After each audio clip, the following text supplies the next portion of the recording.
Hello, I'm Nathan Leahy, and welcome to Next Week in Gaming.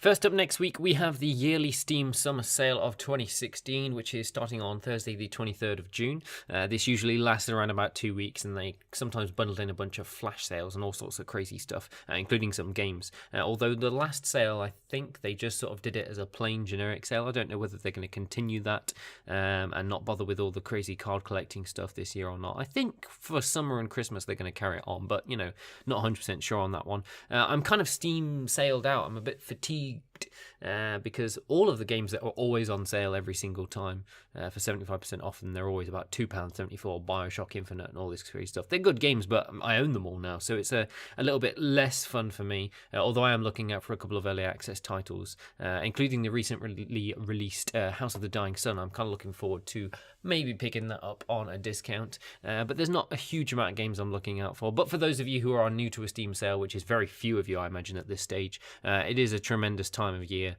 for you to spend the next 3 weeks in poverty as you've spent all of your money. So yeah, an exciting time for a lot of us, but I'm guessing a lot of people have kind of been a bit Steam sailed out for now. But I'm sure there's a couple of games everyone's looking out for.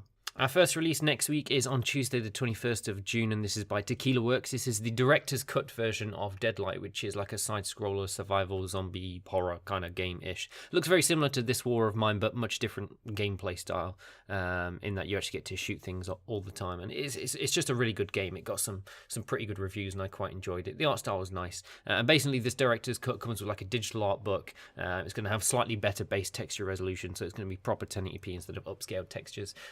And it's just a solid game, nice game that's getting a few bit of overwork done, a bit of face work done, a couple of animation additions and sort of just polishing all over. But it also adds a nice little survival arena mode, which is not MOBA, not that kind of arena. But this is basically going to have like an endless zombie wave thing, new areas to unlock and barricade, a couple of new weapons to unlock. So I guess you could say it's very similar to the Call of Duty zombie stuff, but the game is solid, and for them to develop on top of it and make it a little bit shiny is actually pretty good. So if you haven't played this yet, I strongly recommend maybe in the Steam sale you take a look at it.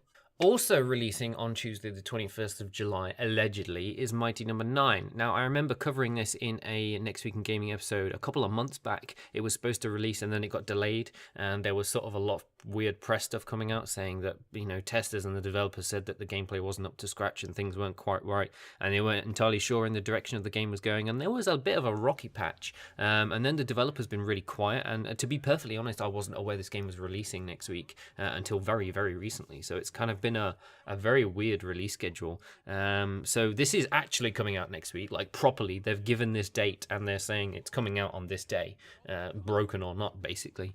This is by Concept and published by Deep Silver, who are also publishing the new Deadlight director's cut. And basically this has got to live up to all the hype. It's got a nice, fresh, interesting approach to the sort of Mega Man style. And it looks nice, but it has a lot to live up to. It's got to live up to Mega Man, and it's sort of got to muscle its way into that side-scroller genre, because I'm a big fan of side-scrollers. They're probably some of my favourite games out there. But, with this rocky development cycle that's been going on, I'm not 100% sure what's happening. I don't know whether it's going to be good on release. I get this bizarre feeling that this game is just going to crumble on release day. But I'm hoping, for the sake of the name of Mega Man and for the sake of side-scrollers, this is actually awesome. I'm hoping it's going to be as fantastic as Strider, basically, and Strider was just suitably average but fun. So, yeah, I have high hopes for it, but at the same time, let's not get ahead of ourselves and let's just wait and see what happens, because at this stage, nobody knows what's going to happen.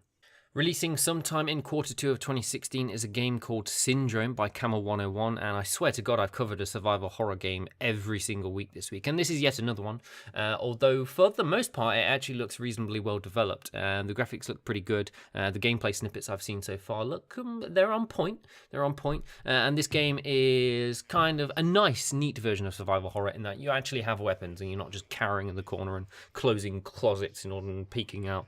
So it is going to have that horror scripted jump scares aspect to it, but it also has weapons like guns and wrenches. However, because it is a survival game, ammo for that sort of thing is going to be scarce, and you should only use it in sort of desperate situations.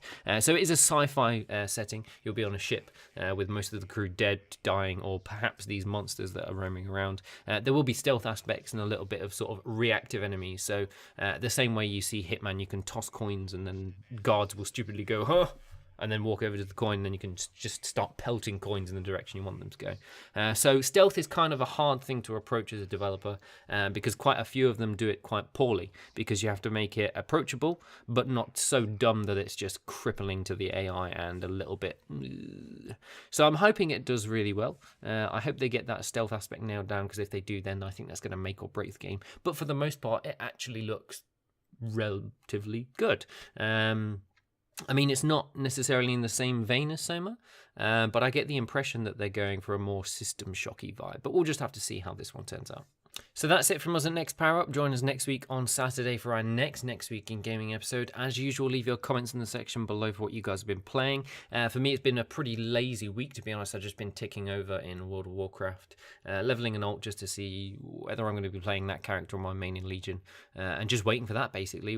I unlocked Drenor Flying, which was a nice little luxury, and even in Magic the Gathering related stuff, I've not really been doing anything. I've just been sort of taking a break, although I did get a new car the other day, so I've mostly been spending my time in the motor world, breaking that thing in and just having a bit of fun with it, because it's glorious compared to my old crappy little hatchback. So yeah, I hope you guys have enjoyed this episode, and we'll see you next week.